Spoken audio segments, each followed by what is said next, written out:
So, Congressman, you want to talk about that time you went to Israel? I guess two of the guys who.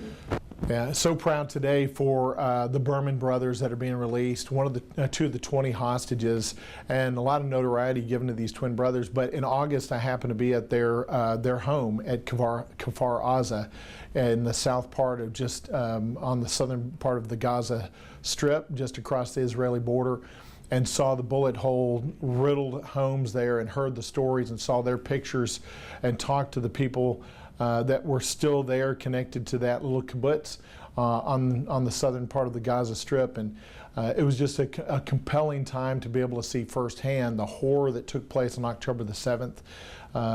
We remembered that last week when we had the 2-year anniversary. I was in D.C. at a rally with some families to remember and to continue to promote the need to release those hostages and to stand firm with them and our resolve to do that. We're really happy to see that taking place this week. But to hear the story of when October the 7th took place and to see the homes in this little village where it actually happened, and to see the faces of these twin brothers on posters still in that village, hoping against hope that they would be returned, and then to see today, it's just powerful to see this come to an end in a positive way for those families. Yeah, today's a historic day for the peace that needs to happen in the Middle East, and frankly, this is a great reminder of the need for the United States to be strong and present on the world stage.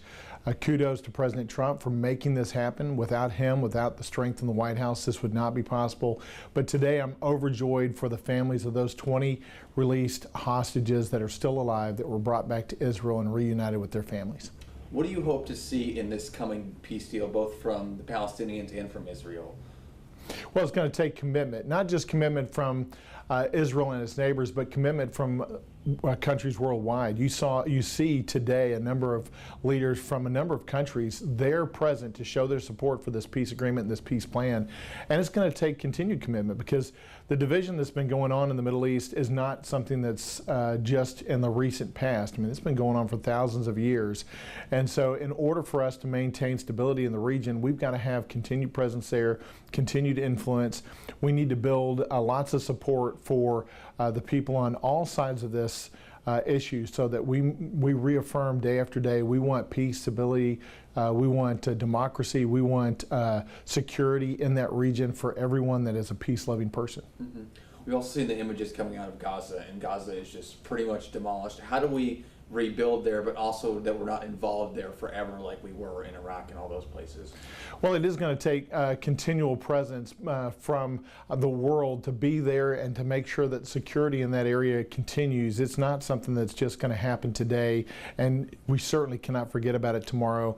But we're going to have to make sure that they have systems in place to root out continued terrorism in that area, not let it grow back up, that the people in that area that really want peace and prosperity and stability for their families, for a future on all sides of this issue, that they understand that there is support from the West, and that we're there to make sure that that happens. But we cannot overlook the fact that terrorism still has a root there in the Middle East, and we've got to continue to root out and eradicate those that would want to undo what's happening today. Mm-hmm. You just gave thanks to President Trump for bringing this deal together. Is there anything that you hope that he's really looking for today in this deal that says we need to get this done, or is there anything that if he hears that, like, let's pull back on this, you know?